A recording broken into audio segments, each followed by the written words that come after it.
Yes. For today, I don't want to waste much of our time because we need to cover as much ground as we can.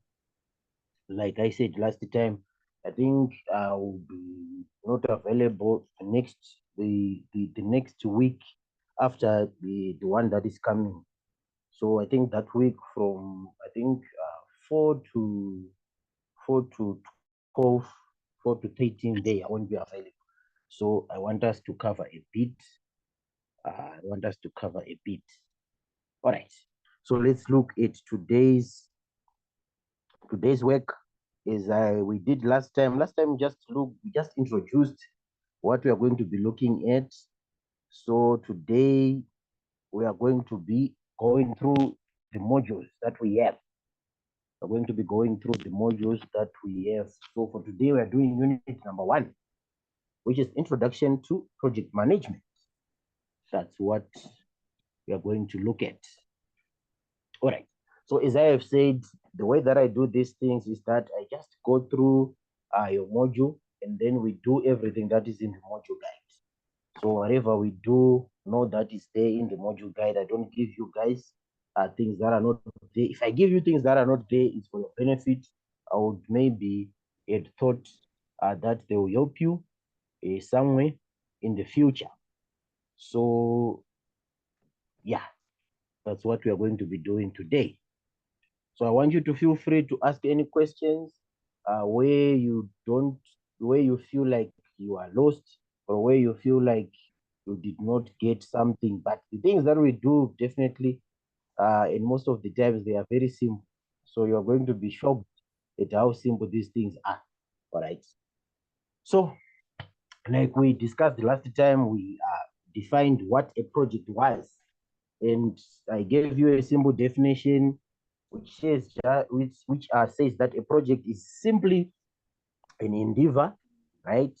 Which uses materials, which uses time, which uses money, which uses human effort, right, to come up with a unique product, right, or a service that exceeds or meets customers' expectations.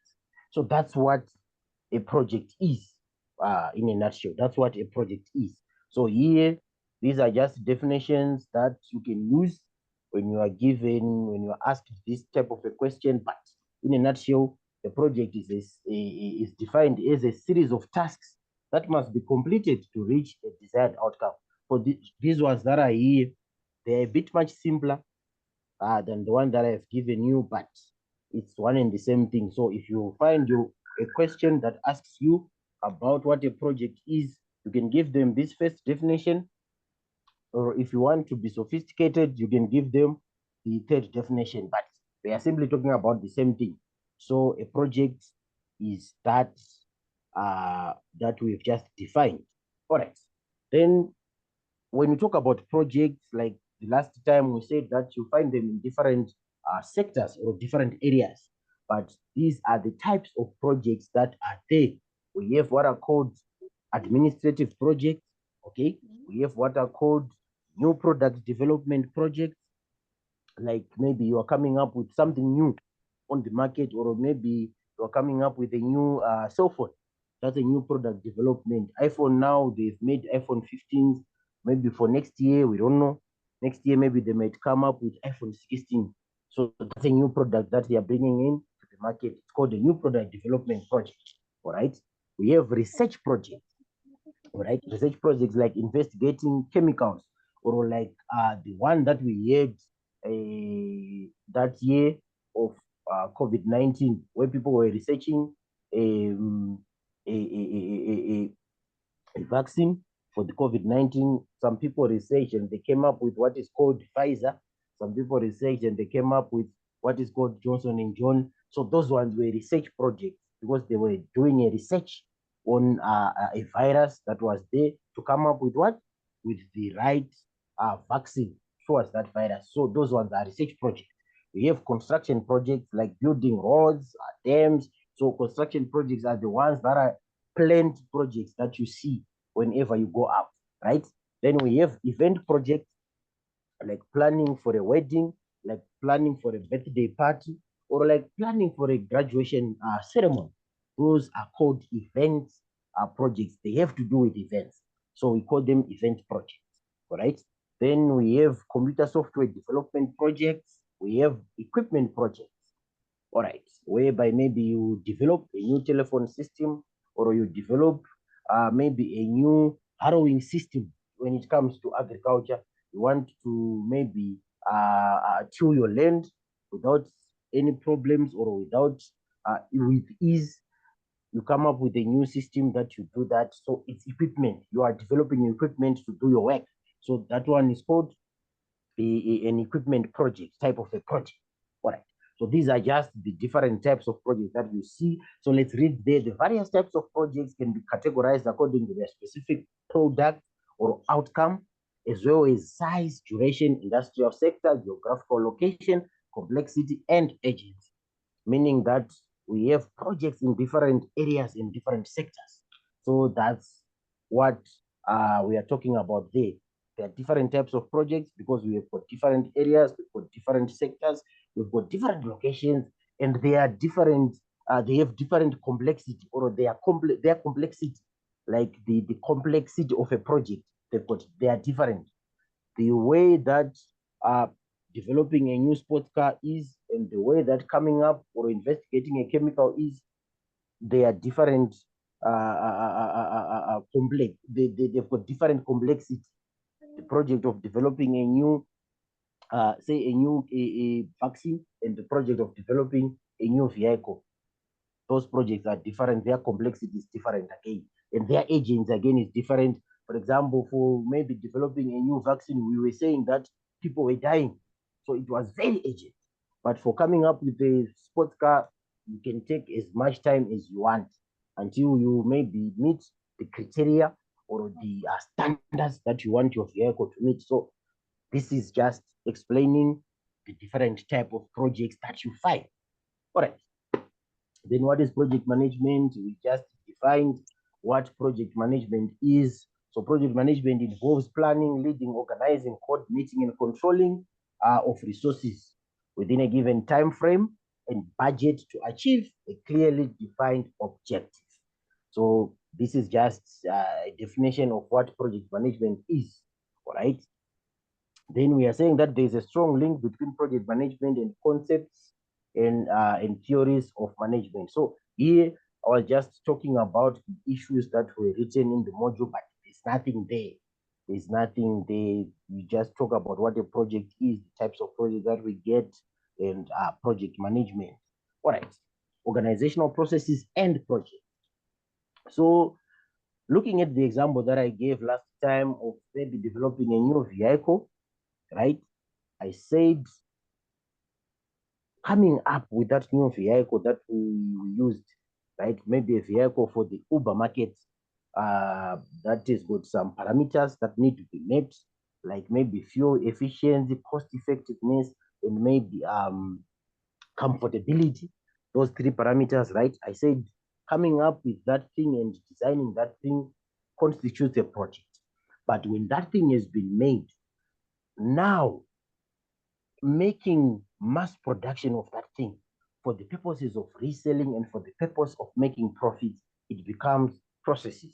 So that's the difference between the processes, organizational processes, and projects. On projects, we are coming up with a unique thing, all right, something that has got a beginning and an ending that is time bound.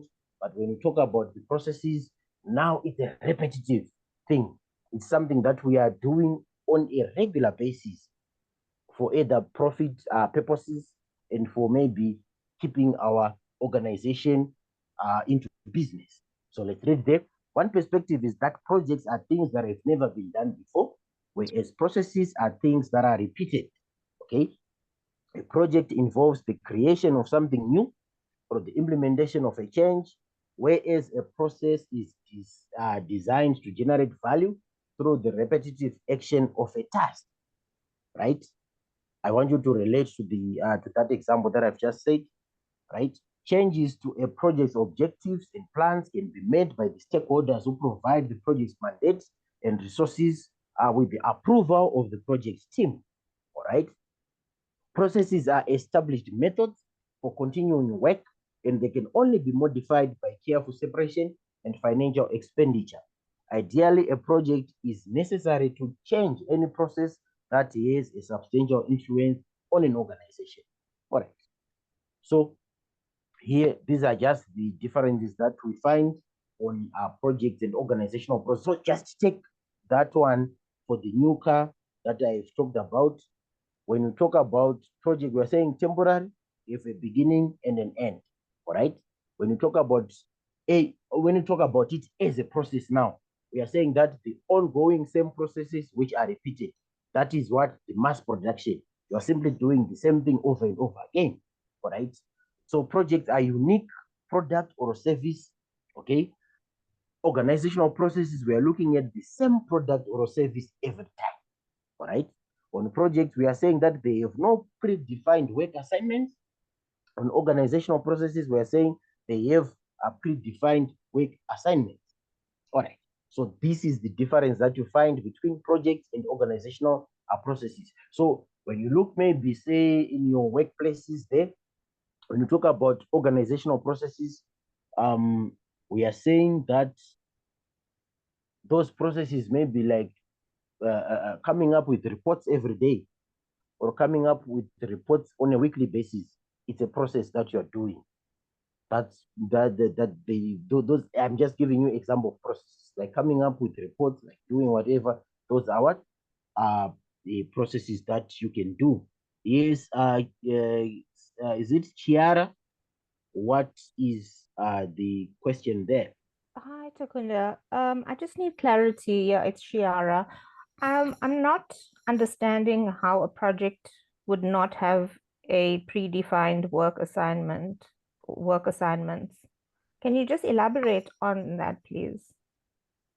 All right. Uh, Here, when they're talking about predefined work assignments, we are saying that maybe let me use the example of of this development of a new car development, right?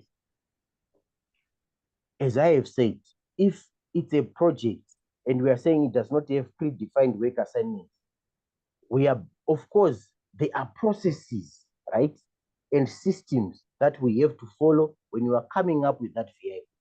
But let's say we are now making the engine. Let's say we are now making the engine. A lot of work will be done on trial and error there. They will try some certain maybe things, and when they see that it's not working according to the some certain results that they want, they are able to make some changes again until they get to the perfect point that they want their engine to what to operate it. But when we are looking at now, say it is now become a process. That engine has already been made, right? Now there is no room for any improvement or for any changes. Now they simply have a predefined assignment that when they are making these projects, they are looking at say 4, 5, 6 components that are used to just make that same to just make the engine, because now the engine was already made through testings and through different methods and through maybe through different materials that they were using to come up with an optimum engine. But now that engine is already there. They are now predefined work assignments that we are going to buy 4 pistons and we are going to be maybe making our blocks to look in this certain direction, and we are going to do ABC to come up with a complete engine. There are no changes that can be made there, and there are no improvements that can be made there. It's just when we are buying these things, we assemble this engine, and when the body, let's say the body of the car is moving through a plant. Yeah, let's look at a plant. If you go into a plant, each and every workstation, there are some assignments or some jobs that are done on that workstation. Those things are standard. They cannot be changed. They cannot be done anything. So when the body say is coming from first workstation, it's where the chassis is. It goes to the next station. where maybe they put the body. From there, it goes to the next session where they are putting the engine. From there, it goes to the next session where they are putting the rims. So it's now a predefined work assignment. The work assignments that are being done on that body or on that vehicle, they are predefined because we are saying it follows this, it follows that, it follows that, it follows that. But when we were doing it as a project, we did not have the predefined work assignment. We had the deliverables or the outputs that we wanted. And what were we doing? We're looking at different materials to suit our budget, to suit whatever we wanted it to come up as at the end of the day. So maybe that's the difference that is there between predefined work assignments and those that does not have a predefined work assignment. You'll be trying, it's a trial and error. You are doing some things, you are trying maybe to incorporate some different things and things alike. But when you have predefined work assignments, it's just a standardized process that you'll be following. Is that making sense? 100%. Thank you so much. All right. Okay, then we look at project characteristics. So a project we said is an endeavor that uses materials to come up with a unique product or service, right? And it also meets or exceeds the customers' expectations. So now we are saying that project is got its own characteristics. So sometimes they will ask you that project characteristics or project attributes. So you must know these two things. They mean one and the same what thing. They will ask you that give us the project attributes that you know. They are simple, they are simply characteristics. All right. So we are saying a project is temporal, it has got a beginning and an ending. If a project keeps on going on and on and on, it ceases to be a project because we know that a project has got a beginning time and an ending time. All right. A project is an endeavor, it involves effort and work. All right. So I want to clarify something. In our daily talk, maybe in wherever we are coming from or in different workplaces that we see, a lot of people, they talk about projects and projects and projects. And some of them, they talk about projects because they think projects, they whatever, they're doing their projects, but some of them, they're not projects. For example, you see someone who's maybe rearing chickens, they'll tell you that I'm doing a project in chickens. The first time that they do that chicken rearing thing, that's a project. But if say now, after your chickens are at a stage of say they are now 6 weeks old, and you are now getting them out of your stables or of your cages, and you're already bringing others, it has ceased to be a project. It has now become a business. So there's a thin line between a project and a process or a business process. Because those that rears chicken for 10 years, how can you say that I am doing a project of chickens? It's not a project. It now becomes a business because it's not ending. You are repeating the same cycles over and over and over again. So there's a difference there. You must check nicely there the differences that are there. So we are saying a project is temporal, a project is an endeavor, right? A project is unique, all right? A project is non-routine, that is, does not follow a specified direction. So a project is limited by time, cost, and resources, right? A project must meet or exceed customers' expectation, okay? A project can be complex, right? Because sometimes you might go through a project that is very complex, like those billion-dollar projects. Most of them, they are very complex. So these are the characteristics of what a project entails. All right. Then project scope. When you talk about project scope, for you to understand it easily, just know that when they say project scope, they are talking about all the work that you do, right, in order to complete your project. Every work that you do to complete your project is what they call project scope, or is what is called scope. So scope constitutes of the deliverables, the outputs, plus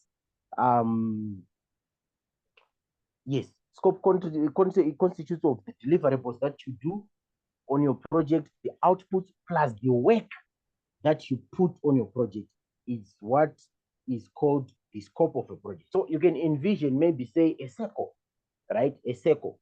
When you envision a circle, that circle, let's say, is the project. Everything inside the circle, we call it in scope, right? So every work that you do inside that project is what is called your scope. All right. So project scope, just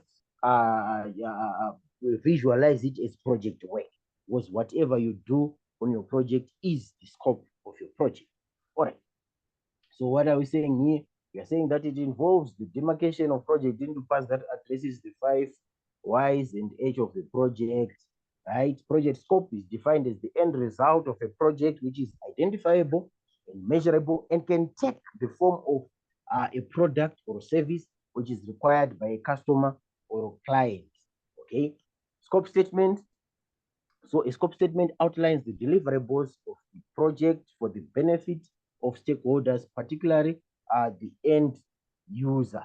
So the scope statement is just a small document, right, that talks about the deliverables that you are going to, that you expect from your project, right? It talks about maybe say the exclusions that you are going to exclude on your project, the work that you are not going to be doing on your project. It talks about maybe the objectives that you want to do or that you intend to achieve in your project. It talks about the constraints again that you will find on that project. So that's a scope statement. It's a list that talks about a lot of different items that contains your project, right? A statement of work is a detailed description of the work to be done on a project, right? A project charter. So a project charter is a document that is produced by the sponsor, which formally acknowledges the existence of a project and gives the project manager the authority to start applying the project's or the company's resources to execute it. So a project charter is just a document that is signed by the project sponsor, by the project manager, and maybe key stakeholders that gives you, as a project manager, authority to begin to utilize resources of that project. That's what a project charter is. So these are just simple things that are there. They're just simple documents that you find on project. All right. Importance of project management. So project management helps us to fast track projects. It helps us to save time and money. It helps us to improve in communication, to manage quality, to encourage continuous learning, to maximize resources, to promote teamwork, right? And to minimize risks. So all these things, they are things that may be found on a project, but if we do project management or if we use project management, we are able to go through these things or we are able to gain the benefits of these things. All right. Then relationships between portfolio programs and projects. All right. Relationships between portfolio programs and projects. So there are differences between these three things. We have defined what a project is, okay, and a portfolio.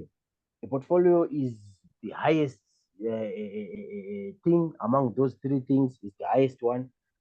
We are saying that a portfolio is a collection of programs which are managed together, okay, and a program is a group of related projects which are managed in a coordinated manner to maximize the benefits arising from joint coordination. All right. So for a program, for a program, all right, let me read there first and then I explain. Programs, unlike projects, are often managed via centralized management, which aims to coordinate a group of projects to achieve the program's strategic objectives and benefits. Portfolios are generally managed by a senior team at the highest level of an organization or a specific business unit of an organization, regional office or headquarters. So when you talk about, say, portfolios there, usually we think about, say, the government. Think about the government. So the government, say we look at maybe the Department of Health, or say the Department of Education, right? The minister in the Department of Education uses what are called portfolios, because from the definition that is written there, we are saying a portfolio is a collection of programs which are managed together. So in that portfolio, the minister maybe will be having the program of the primary education, okay, and they will have again the program of the secondary education, okay, and then they will have again the program of the tertiary education. So tertiary education, we are talking about these institutions, the universities, the colleges, and things alike, right? On the secondary education, maybe we are talking about matric, and then maybe basic education, we are talking about ECD. So the Minister of Education, he has got a portfolio that contains the programs that he has the tertiary education program, the secondary education program, and the basic education program. So that one is a portfolio. So a portfolio is held at the highest levels of organizations or of departments. All right. Then a program, we are saying a program is a group of related projects which are managed in a coordinated manner to maximize the benefit arising from joint coordination. Okay. So when we talk, maybe say, for example, we look at the Ministry of Health, and then we are looking at, say, the superintendent, the health superintendent in Gauteng. Okay, those ones, they hold what are called programs.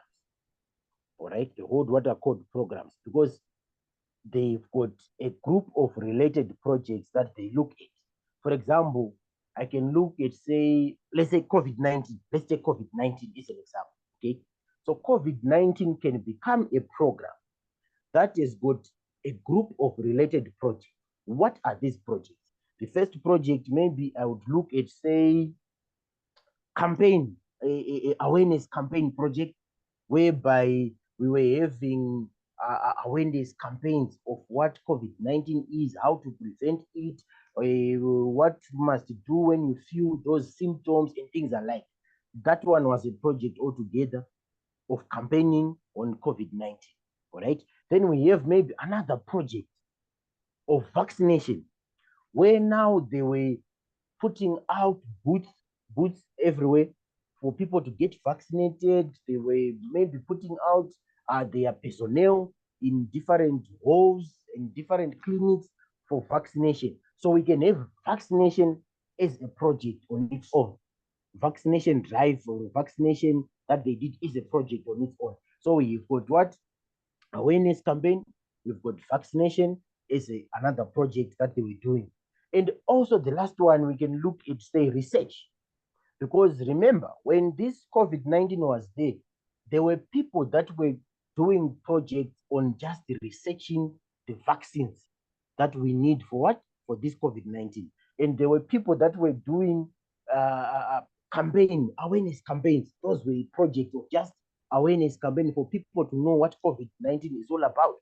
And lastly, there were people that were doing the campaign of vaccinations, or that were administering vaccinations to the populace.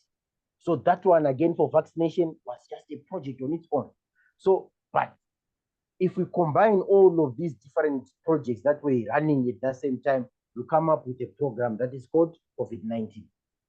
I think I've tried and explained there. Or you can maybe look at the program that we are doing here. We are doing in a introduction to project management. We are also going to be doing different programs. Maybe you do, say, maybe project risk management. You're going to be doing maybe stakeholder management. So all those different courses that you'll be doing, you can maybe look at them as different projects that you are doing. Why are you doing all those projects, or all the different projects that you are doing? They may fall under one program, which is project management certificate. So that's your program, project management certificate or project management diploma. But what are you doing on that program? We have different related projects to the project management certificate program or project management diploma that you are doing. And these different related projects, as I have said, is the module for what? For introduction to project management, the module for risk management, the module for communications management. They constitute a program. So that's there on the relationship that you find between portfolios, programs, and projects. All right. Then we look at determinants of project success. Determinants of project success. So for your project to succeed, there are some certain key success factors that it must have. A project must have clear objectives and goals for it to succeed. All right. So this is very clear. If you want to do something, you need to know the exact objectives that you want to do, or you need to know the exact goals that you aim to achieve at the end of the day. If they are not clear, you are going to do the wrong thing. All right. You need to have a good project plan. As I've said last time, that a project plan is a blueprint that shows you the processes and everything that you are going to do to reach your final destination. So it has to be good. It has to be good, right? We look at the adequate resources. We look at adequate resources. So when we are talking about adequate resources, it's difficult for you to do something without having enough resources. If you want to build a house, you need to have enough resources. When you have resources that are not enough, a lot of things are going to happen that are going to hamper the type of maybe projects that you were envisioning before. So we need adequate resources on that one, right? Dedicated team. We need top management support. If it's in organizations, the top management must be on board with whatever you are doing. Because if they're not on board, if anything amiss happens, you will be on your own. They'll throw you under the bus. And then the responsibilities and whatever, the repercussions that will come, you will face them on your own. But if the top management are in support of whatever you are doing, if any challenges come, they are sure to what? To come to your aid and help you to go out of that mud. All right. There must be transparency, there must be monitoring and evaluation, good client relations, feedback and feed forward mechanism. So all these things, they constitute to a project being completed successfully. You need them in order to complete your project successfully. All right. So let's just look the clear objectives or goals. We are saying that clear objectives or goals are those goals that are unambiguous to all parties involved in the project, indicating that the end result or end game is well defined. So yeah, we're just explaining the things that I've just said there. So I think this one is straightforward. This one is straightforward. So these are determinants of project success or key success factors of a project. So sometimes when you are asked there's a question, they will ask you that give us the key success factors of a project. You just know that they are talking about the determinants of project success. All right. Then we look at organizational structures. All right. So as in your organizations that some of you are working in, you don't just work like that. There is a system of hierarchy that you use in organizations.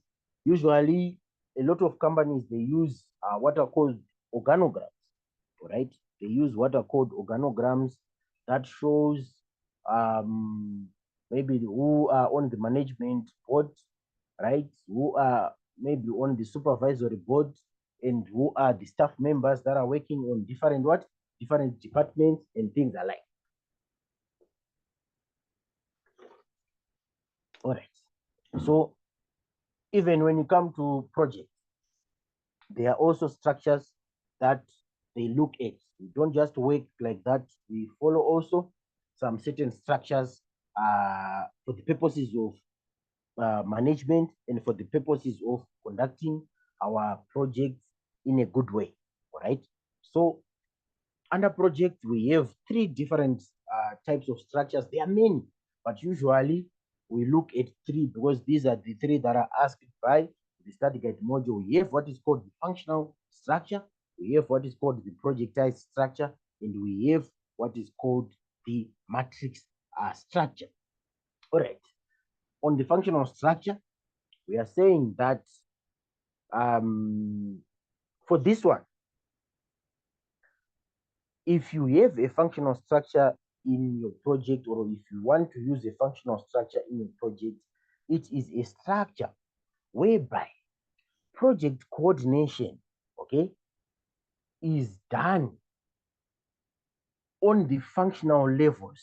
When I'm saying on the functional levels, I'm saying, let's take, for example, you are working in an organization. That organization, you've got different departments, okay? You have the finance department, you have the engineering department, you have the marketing department, you have the production department, all right?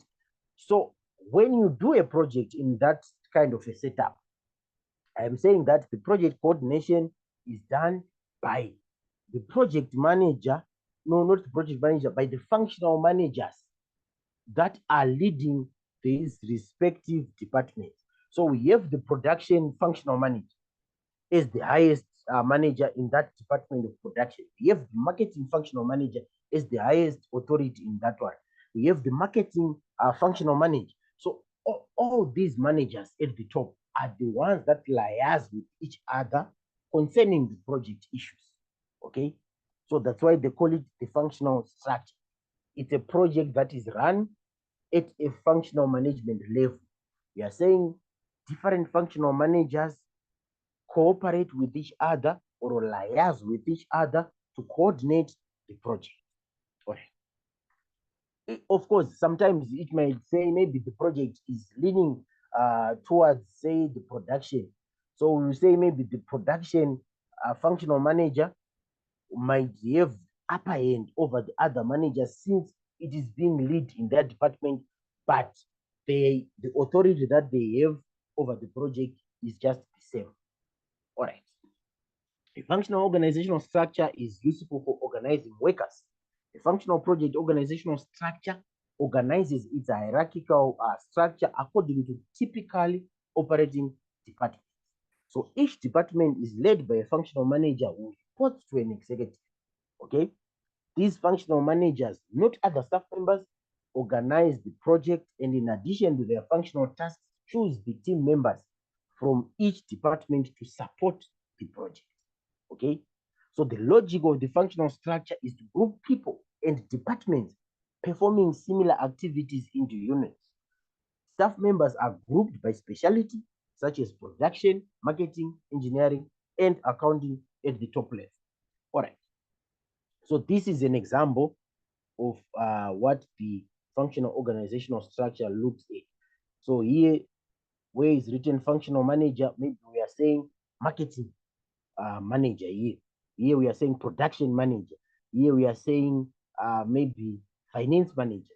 So project coordination is done between these people, although they, in their respective departments, they've got some staff members that will be working on the project. But whatever happens with the staff member, they report to their respective functional manager, and those functional managers are the ones that will liaise with other functional managers from other departments concerning the project. All right. So this is an example. We are saying manufacturing project organizational structure is just an example. We have your president there, the administration, finance, and human resources, and project coordination is done between the manufacturing manager, the marketing manager, the engineering manager, and the procurement manager. So this is where project coordination is done. All right. Then advantages of this functional structure. I know that they are not even there in the module, but I just put them so that when you just go through you get to appreciate them. So they are efficient because they allow efficient allocation of work and a reduction in duplicated work. All right. They are flexible. That is, there is high flexibility since some resources can be involved in other projects at the same time. right? There is continuity and stability. We are saying that after the project is completed, careers of employees continue to exist. Maybe you will just, because you'll be working on the project and at the same time you're working on your basic daily duties for your organization. So there is continuity of career. Disadvantages of this functional structure: they have the possibility of creating silos within an organization. They hamper interdepartmental communication. These are the disadvantages that can come with this type of a structure. Then we have what is called a projectized structure. Okay, we have what is called a projectized structure. So in this type of a structure, it's a structure whereby an organization comes up, right, with a specific division that only works on projects, or a specific department that only works on projects. So that's why it said projectized. We are saying in an organization, you have a special division or a special department that you know that any project that comes up in the organization, you just send them there. They are the people that will do those projects. So in that division or in that project department, there is a project manager that is there who is responsible for everything that happens there. And the staff members cannot work in say, other departments at the same time working on the project.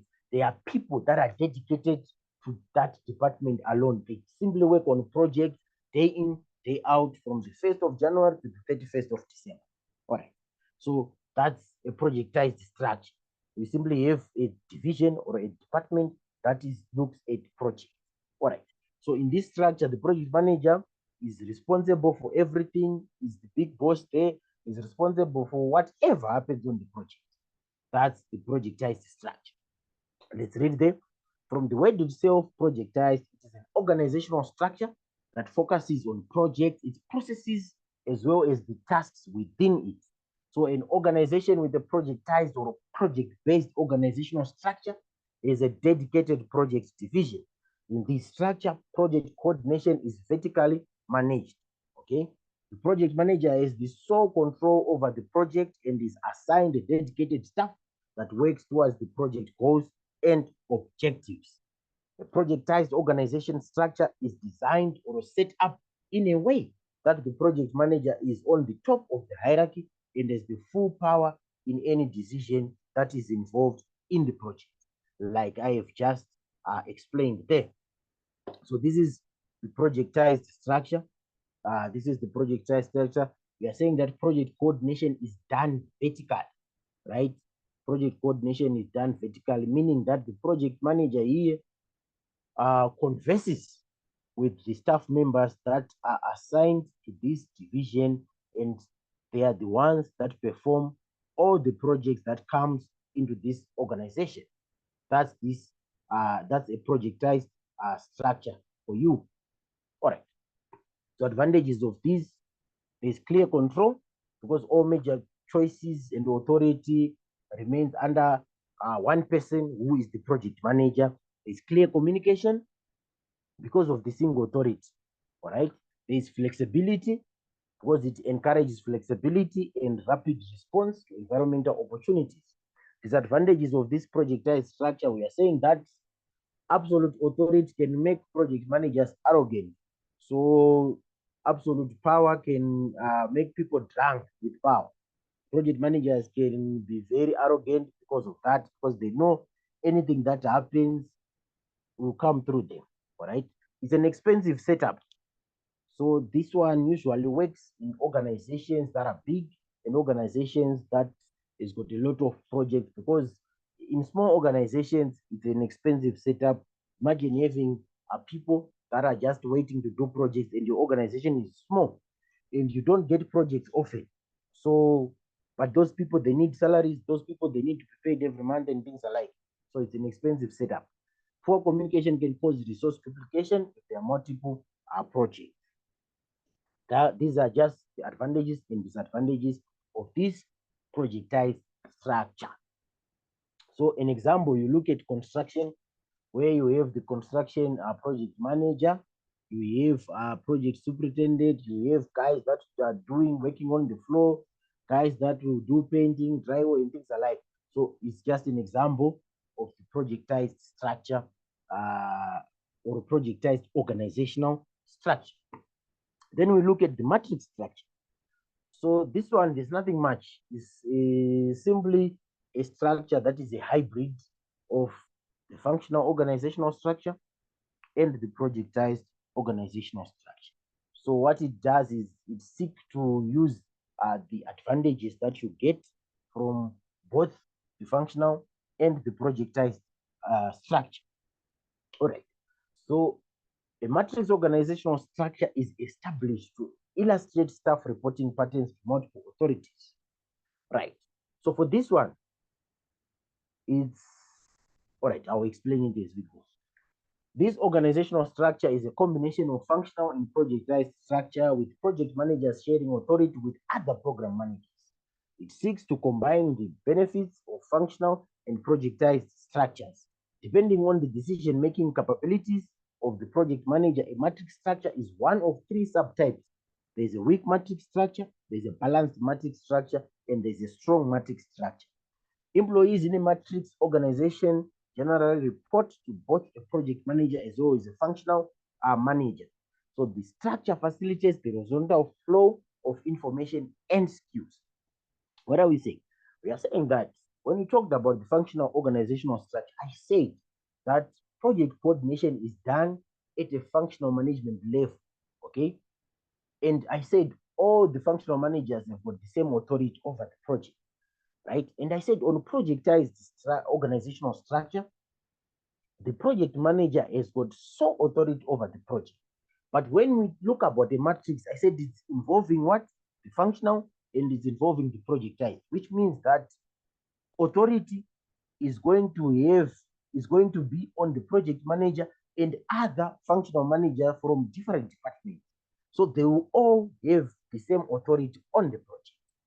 But this authority again shifts when we look further into the matrix structure. When we're looking further into the matrix structure, we're looking at those three subtypes that they've mentioned there: the weak, balanced, or the strong. I know that these are not in the module, but it's good for you to get them so that because they are there, but they are not in the module, but you just need to know them. So when you talk about the weak matrix structure there, it's a matrix structure that resembles the functional structure the most. Okay. The only difference that is there is that in this weak matrix structure, project coordination is not done at the functional management level, but it is done at the staff level. We are saying that staff members from different departments, they converse with each other and they share each other information concerning the project. Whereas when we talked about the simple functional structure, we said these staff members, they don't interact with each other. Only the functional managers interact with each other. So that's the difference there. On a functional structure, they do what they do, but on this weak matrix structure, project coordination is done by the staff members. All right. On the balanced matrix structure, the project manager is there, but the project manager has got limited control over the project. The project manager shares authority over the project with other functional managers from different departments. All right. So the project manager acts as just a coordinator of the project, but does not have sole authority over the project. That's the balance. When you look at the a strong matrix structure is a structure that represents the projectized organizational structure the most. In this one, we are saying that the project manager has got sole control over what? Over the project. But the project manager, of course, will report to the manager of all project managers. All right. But they've got sole control over the project. So that's the difference that is there between these three matrix structures. Okay. On weak matrix structure, let's read there. The weak structure resembles the functional organization structure in which horizontal coordination occurs among staff members without a designated project manager. The key distinction between a weak matrix and functional structure is that the project is coordinated by personnel across departments rather than by functional managers. Okay. On the balanced matrix structure, we are saying that in a balanced matrix, the project manager retains a staff position and does not fully employ the project management role. The project manager has limited control over the project decisions, budget, and staff, and works largely as a liaison and a coordinator. On the strong matrix structure, then, we are saying that a strong matrix structure resembles a projectized organizational structure the most. Under this structure, a dedicated project manager reports to a functional project management department and is assisted by dedicated cross-functional staff and is overseen by a manager of all project managers. So this subtype provides the project manager with the most authority in a matrix environment. So these are the three sub types of matrix structure that we get. All right. So this is the matrix structure. Project coordination here is done. The project manager is there. We have staff members from different departments. Maybe this one will be a marketing department and this one will be, say, a finance department. All right. But the staff members from the finance and the staff members from what? From the marketing are conversing with the project manager at the same time are conversing with other staff members from other departments. So that's a matrix structure for you. All right. So this is an example of what a matrix structure is. You have project coordination happening here from a different what? From different people from different departments. So this is a quality assurance. This is maybe release management, but all these people, they are coordinating with each other for the sake of the project.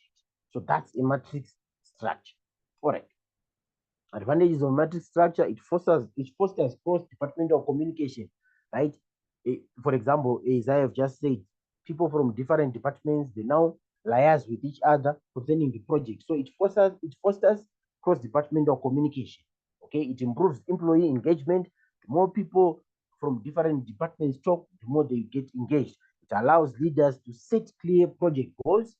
It strengthens teamwork.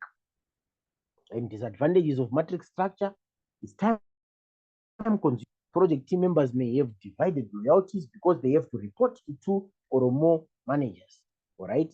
Given the complex nature of matrix structure, the line of accountability for project teams may not be very clear. So these are just the disadvantages that I looked for and I found them. All right. Right. Item number 10, 1.10, project selection approaches. So when we talk about project selection approaches, we are simply talking about the methodologies that we use to select the projects to do in an organization, right? If you look at different organizations, you're going to find that there are a lot of projects that may be there. They've got maybe a portfolio or a program that is having different projects. But to determine on the projects to do first, we use project selection approaches. All right. Mostly, sometimes they say you can use maybe maybe say the strategic approach, whereby you are looking at projects that are aligned to the strategic objectives of your organization. If you talk about strategic objectives, you're talking about the vision, the mission of the organization, and maybe the objectives of your organization. So some they say you use that, but it's true again. It's not wrong. It's correct. But for this one, we are just looking at ways to select projects when we are having maybe 10 or 15 projects in our portfolios or in our programs in an organization. So how do you do it? There are two approaches. There is one that is called the non-financial approach, all right, or it's called also the non-numeric approach or the qualitative approach. And we have the financial approach, the numeric or the quantitative approach. So these are the two approaches that you use to look at projects. So under the non-financial approach, they are looking at things like checklist models, sacred cow, weighted factor scoring model, unweighted factor scoring model. And under the financial, as the word say financial, we are looking at payback period, we are looking at net present value, we are looking at our profitability index, and we are looking at the return on investment. So don't worry about these words. We are going to be looking at them in detail just now. Right. 9 financial models. So when you are using 9 financial models, as the word is saying, it means that we don't use profits or any finances to determine the project that we do. What do? We look at maybe a certain factors, okay, that we want our project to look at, or that we want our project to say address. So those factors, list them, and after listing them, then we pit the different projects that we have against those factors or criteria that we would have come up with to select the project to do. Let's read the non-financial models. These strategies incorporate discussions and suggestions into the project selection process. So these models are developed based on the subjective judgment of the project manager and project team, ideas and opinions. Right? Businesses must have the discipline to reject potentially lucrative ideas that fall outside of their primary objective. This necessitates the consideration of factors other than direct financial reward. All right, let's look at the models that we have there. The first one is unweighted 0 to 1 factor model. So for this one, it's a simple model, right? You come up with a list of criteria that you want to pit your project against, right? And then you look at the number of qualifies and the number of does not qualify that a certain project has. All right. So let me read with you there, and then I show you as an example how this thing works. So a commission or a panel determines whether a project qualifies or does not qualify based on the given criteria that management chooses. So for the criteria that you use to select the project is what you decide as management and project team members that you want to select a project based on so and so and so and so and so. All right. At the conclusion of the evaluation, the number of qualifies and does not qualify are added together, and only those projects that meet a predetermined threshold of qualifies are chosen. Okay. It provides equal weight to each criterion. There is no scoring. It is a yes or no matter of principle. All right. Let's look at the example there. So this is an example of an unweighted 0 to 1 factor scoring model. So let's say you've got 3 projects that you want to do, okay? And you list your criteria here, or the number of factors that you are going to look at. And this number of factors, there are 20 factors that you have listed. What is the criteria that you think maybe you'll use for your project? You say to yourself, if a certain project that we are going to look at against this criterion scores 15 qualifies and more, we will select that project. Right. We take first project, maybe it's project A. So for project A, we are looking at these factors. No increase in energy requirement. If we conduct this project, are we going to have an increase in energy requirements or not? So if this project does not give us an increase in energy requirement, we say it qualifies. Then we put an X there. But if this project or project A gives us an increase in energy requirement, then it does not qualify, because we want something that does not give us an increase in energy requirement. So we put an X, what? It does not qualify there. So for project A, it's just an example. It qualifies because it does not increase our energy requirements. So we put an X. So I'm just using these X's that I put there as our project A. So potential market size, it qualifies. We put an X. No new facilities required. We are saying that if you want to conduct the project, remember, if you do other projects, you are supposed to put up new machinery. You are supposed to put up new, depending on the type of project that you're doing. If it's just an improvement project, there's no need for what? For putting up new facilities or for putting up new machinery or for buying new things. Then this project of ours or A is qualifying there because we do not need new facilities to conduct it and things are like. So after you have put your X's, you find the total of the qualifies and the total of does not qualify. The total of qualify maybe here is 12, the total of does not qualify is 5. So as I have said before, maybe you have agreed that the project that you want must have total qualifies of 15 and above. So automatically it means the project A does not qualify to be done because it has qualifies that are less than what? The threshold value that you want your qualifiers to be at. If you do maybe project B and it gives you maybe 16 qualifiers here and maybe one does not qualify, it means that project has passed because it's going beyond the threshold of qualifiers that you want your projects to be at. So this is just a simple yes or no thing that you'll be using against the criteria that you would have come up with. So this is an example of the unweighted 0 to 1 factor model, right?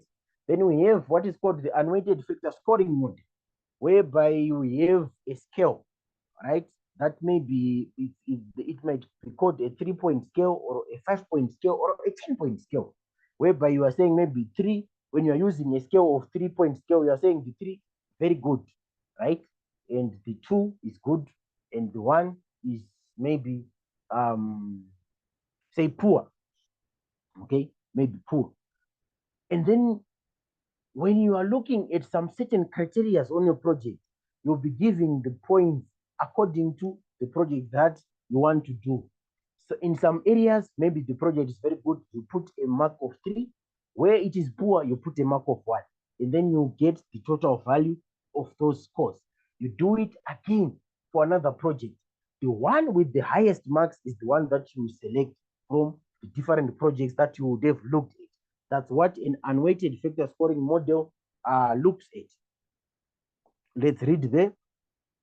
Like we are saying that this model is a rating scale ranging from 3-point scale to 10-point scale.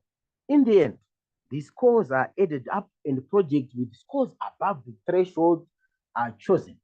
In most cases, it is common to use a 5-point scale with 5 denoting very good, 4 good, 3 fair, 2 poor, and 1 very poor.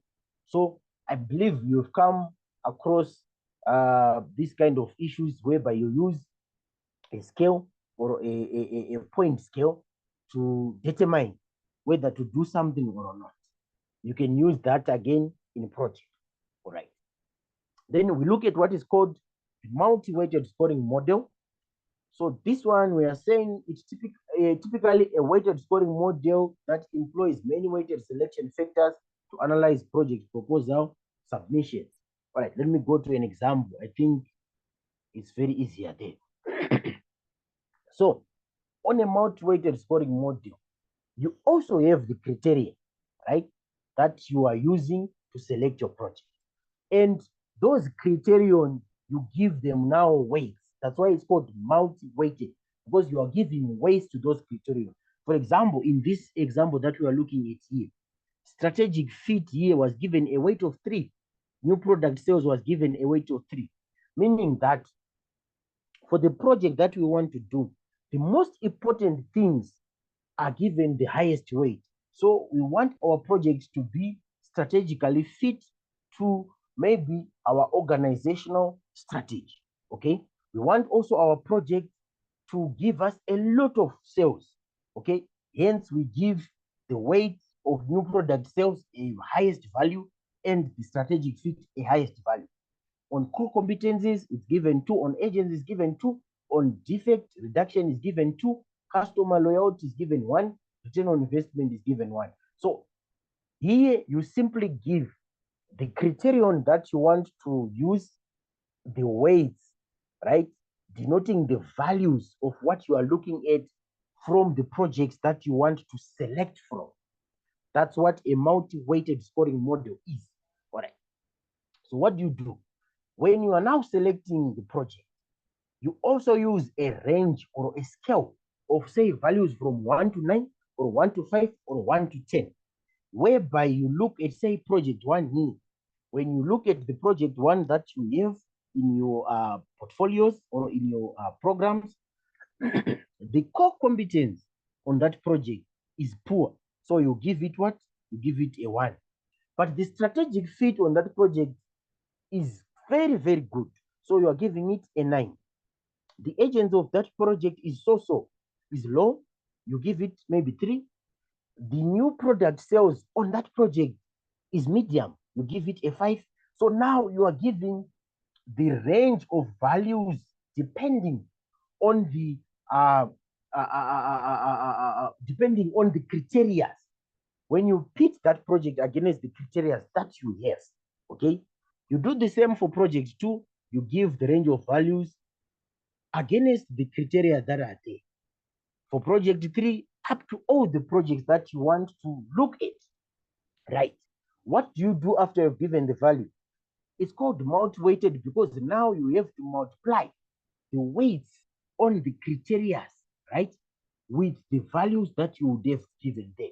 For example, in project 1, you multiply on core competence, you got a weight of 2. So you are saying 2 multiplied by 1 plus 3 multiplied by 9 plus 2 multiplied by 3 plus 3 multiplied by 5 plus 2 multiplied by 4, 1 multiplied by 6 plus 1 multiplied by 4. Then you get the total value of all these weighted values, which is a weighted score of 68, right? Then you look at project number 2. You have given the values against the criteria that is there. Then you have to find again the total weighted value for this. You do the same. You multiply the weight and the value. 2 multiplied by 3 plus 3 multiplied by 8 plus 2 multiplied by 4 plus 3 multiplied by 8 plus 2 multiplied by 4. And then you get a total weighted value of 80 there. You do the same for project 3, you get a total value of 72. You do the same for project 4, and you do all the projects that you are anticipating on doing. Afterwards, the project with the highest weighted value here is the project that you select. In this case, when you consider project 1, project 2, and project 3, the one with the highest value is our project 2. So it is the project that you select to do from the projects that are there. That's how you use the multi-weighted scoring model. All right, let's read there. We are saying that often weighted scoring models use qualitative and quantitative criteria. So it's using values and it's using non-values, okay? When you're saying values, we have given the weight, the value is there, and the criteria we are using factors, all right? Each criteria for selection is given a weight. Each criterion for the project is granted a score, depending on its importance to the project being evaluated. Multiplying the weights and scores yields an overall weighted score for the project. With the weighted score, projects may then be compared using these numerous screening criteria. Projects with greater weighted scores are deemed superior than those with a lower weighted score. So that's how we look, or that's how this multi-weighted scoring model goes up. All right. Then we look at what is called the sacred cow. So this one is the simplest. It's simply a project that is proposed by the most important person in your organization. We are looking at, say, maybe the owner of the business, right? If they come up with a certain project on their own and they just come to the department and they say, I want you to do this project, no one will oppose it. No one will say anything against it. Those managers that are given, they'll just take it and come to you guys and say, guys, we want to do ABC. We've been given to do this thing, and then you do it. There are no questions asked. That's called the sacred cow. It's a project that comes from the, say, people with the highest influence in organizations, and no one can contest them, or no one can point out whether there will be problems or whatever. You just do them as they are, as they come. All right. So a strongly held conviction, organization, or individual is referred to be a sacred cow when it is highly regarded as a taboo to challenge and criticize them. So the sacred cow refers to projects carried out at the whim of influential senior staff members inside the organization without taking their importance to the company or its strategy into account. So these are sacred cows. They're just projects that you do at the whim of what? Of influential people or senior members. They may be chief executive officers, they may be managing directors, and you can't question and you can't criticize, you just do them. All right. So we are done with non-numeric models. Look at the numeric models. So as the word says, numeric models, we are simply looking at, say, values, profitability, to decide on which projects to do. All right. What are we saying there? A further significant series of models depends on financial analysis to select projects. So the ones that we talked about, they did not depend on financial analysis, but these ones, they depend on financial measurements. So financial measures are frequently used into the selection process. The advantage of these financial methods is that their analysis is objective and based on the expected cash flows and operating expenses of the project, which necessitates a high degree of accuracy in the data used to calculate cost and cash flows, right? The majority of organizations utilizing various types of project selection models use profitability as the sole criterion for project approval. So if you check on different organizations, right, that are operating, when they want to do project, they first look at whether the project is going to be profitable to them or not. If the project is not profitable to them, they won't do it. But if the project is profitable to them, then they will continue and they will do that project. Right. Payback analysis. So the payback model estimates how long it will take to return the initial investment of a project. What are we saying here? We are saying when you do your investment, right, you calculate at what period are you going to get back that investment that you've done in a project. That is called payback analysis or payback duration or payback period. So shorter payback periods are preferable than longer payback periods. Imagine you have invested 1 million or 2 million rand in a project. You want a project that gives you back your money in the shortest possible time. So if there's a project that is giving back your money, say in 2 months' time, compared with the project that will give back your money in a 1 year, you prefer the one that gives you back your money in a shorter payback period. All right, that's what the payback analysis is all about there. Right, let's look at an example there. An example of the payback analysis, this one has got even cash flow. It's saying that project A has an initial investment of 700,000 and projected cash inflows of 225,000 for 5 years. Project B has an initial investment of 400,000 and projected cash inflows of 100,000 for 5 years. Calculate the payback period of project A and project B. So for this type of questions where there is even cash flow, they are the easiest to do. You simply use the formula and then you simply input the values in the formula. Right. So this is the solution. When you look at payback period, we are saying initial investment divided by the net annual cash inflow. And we were told that this net annual cash inflow was for 5 years and it is even, which means we are having 225,000 here for 5 years. We are having 110,000 here for 5 years. So how do you calculate your payback period? You simply divide the initial investment, which is 700,000 for project A, divided by the net annual cash inflow, which is 225,000, and you get 3.1 years. This is for project A. For project B, you do the same.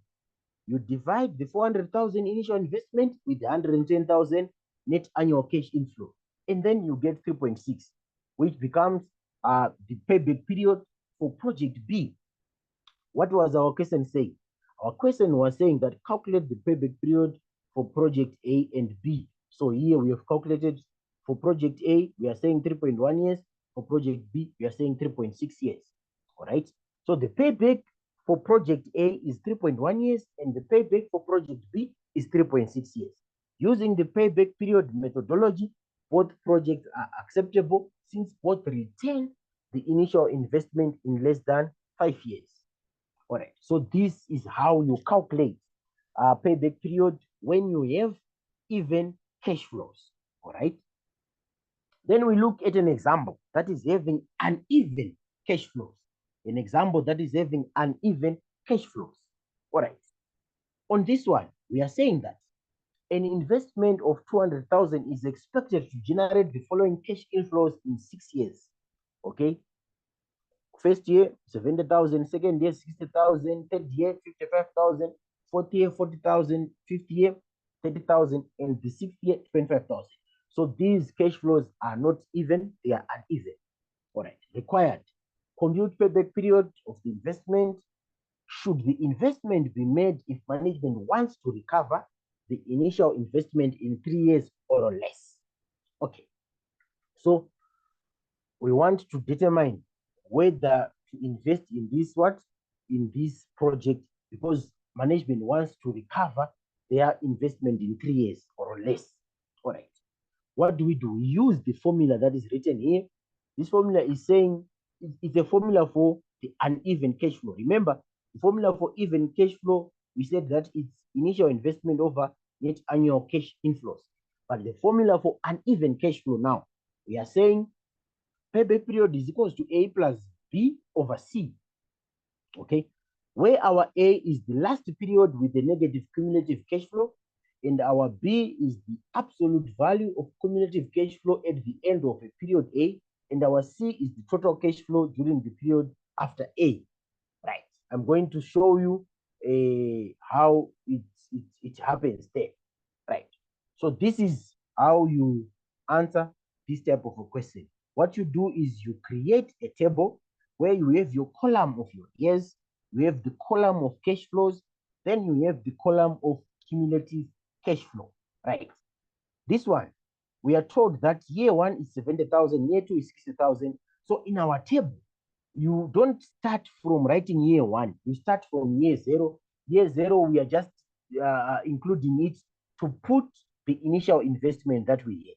So the initial investment here, they said an investment of 200,000. Okay. So we come here, we have injected that inflow. So it's no longer ours. We put it in brackets, showing that it's a negative investment. It's money that we have put into what? Into the business. Here on cumulative cash flow, we put it again in brackets because it's negative. It's money that we've injected in the business. Right. So for the first year, now we are operating. Right. The first year, they are telling us that we generated an inflow of 70,000. So this is positive money. It's money that is now coming to us. All right. So this money that is coming to us, we write it as a positive value. That's why it's not in brackets. Mind you, whenever you are dealing with these kind of things, whenever you're dealing, if you see a value that is put in brackets, that one is usually a negative value. All right. So for this one, we have 70,000. This is the cash flow that we had in the first year. So we had 70,000. What becomes our cumulative cash flow at the end of this first year? We add this 70,000 to this 200,000. So this 200,000 is negative 200,000. So we are simply saying 70,000 minus 200,000, we get a minus 130,000 as the cumulative cash flow at the end of this year. All right. And then we operate again in the second year. And in the second year, we got 60,000. Right. This one is the second year. We are getting 60,000 there. So this 60,000, what do we do with it? We add it to the cumulative cash flow that we got from the last year. And after adding it, we get the current cumulative cash flow for the year 2, which is 70,000. So now in this process, we are recouping our initial investment, and we are subtracting that. In the first year, we got 70,000 of our initial investment. So we subtract and we are left with 130. Now the second year, we get 60,000 of our initial investment. We subtract it, we are left with 70,000. The third year again, we get 55,000. We put that 55,000 as the cash flow that we received, and we add it to that balance that we are having, and we are left with 15,000. And year 4, we have 40,000. So this 40,000, if we say 40,000 plus this negative 15,000, we are now getting a positive what? Value. It means the moment that we start getting a positive value, we are now making profit. We have already returned our initial investment.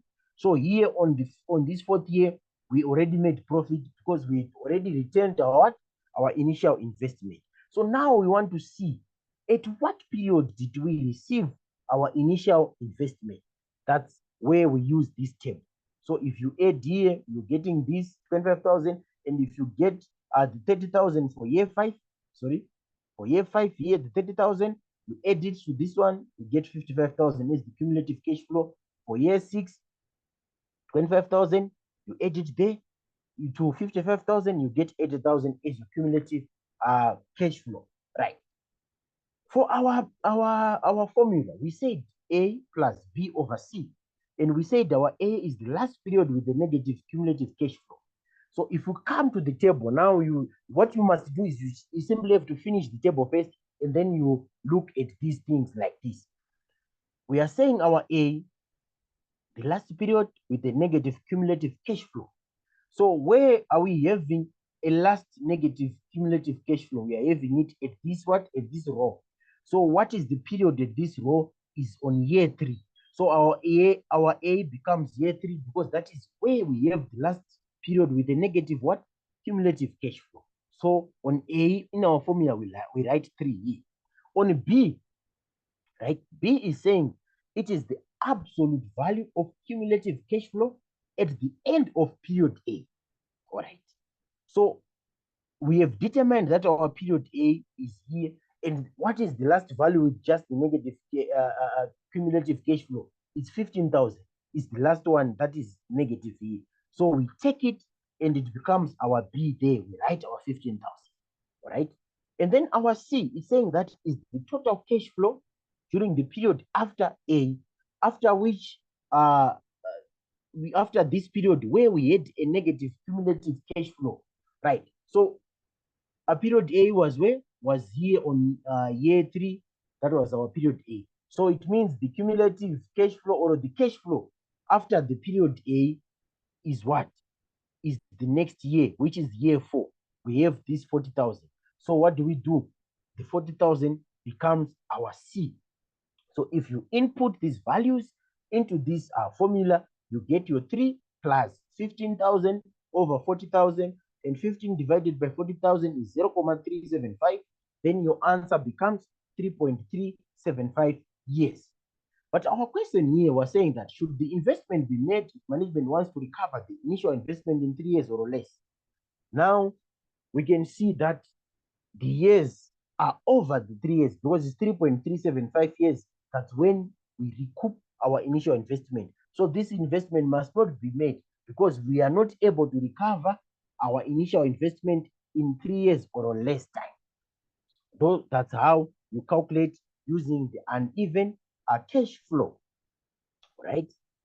Then we look at net present value. All right. Let me end here. Let me end here so that when we meet next time, we start at net present value. Because I think if I am to give you a lot of things once, it will be problematic. So let's end here. The next time that we meet, we'll just maybe, all right, it's fine. The next time that we meet, we'll just start on numerical models. But for now, I just introduced to you what payback analysis is and how you calculate using the even cash flow. And then we looked at how you calculate using the uneven cash flow. So when we meet next week, we'll simply start on the numeric models here. And then when we start there, we do again everything that constitutes these numeric models. And then we look at the other unit. Is that fine? Because I can see that the time is moved a bit. My target was to end at 8 o'clock, but I can see I've gone beyond, but it's fine. What we'll do next week is we'll start on the what? On these non-numeric models, and then we do them, and then we complete them. We're only left with maybe 1, 2, 3, 4, 5, 6 slides. So for this one, we'll just start on these numeric models. Sorry, we'll just start on these numeric models, and then we finish them. Then we look at unit number 2, and then we are done. So, yes, I think let's end here for the day. Let's end here for the day. Right. Are there any questions so far? on these things that we were talking about, or they were just straightforward? All good. Thank you, Sandy. All right, thank you guys. I'm sorry I took a lot of time. I want to do it maybe within an hour, but as I have said that I just wanted to cover a bit of some ground, because for this one, usually you do it for 2 lessons, you do it for 2 lectures. Okay, so we have covered a lot of ground, but I've realized no, for this calculation part, let's just start again with it next week, and then we do. But from the things that I've told you, I want you to just go over them, to go through them, so that next week when we are explaining them again, they are clearer. They'll be clear than today. So, Ash, let me not take a lot of your time, guys. Let's meet next week. Let's meet next week. I hope we got a lot of things there. I hope we got a lot of things there. So let's meet next week. Thanks very much. Enjoy the rest of your evening. Sorry for taking long, but we had to cover a bit. So thank you, guys. Let's meet next week. Thank you, Sandy. Enjoy the evening. Bye. Thank you, Sandy. Bye. You guys enjoy your evening also. You too.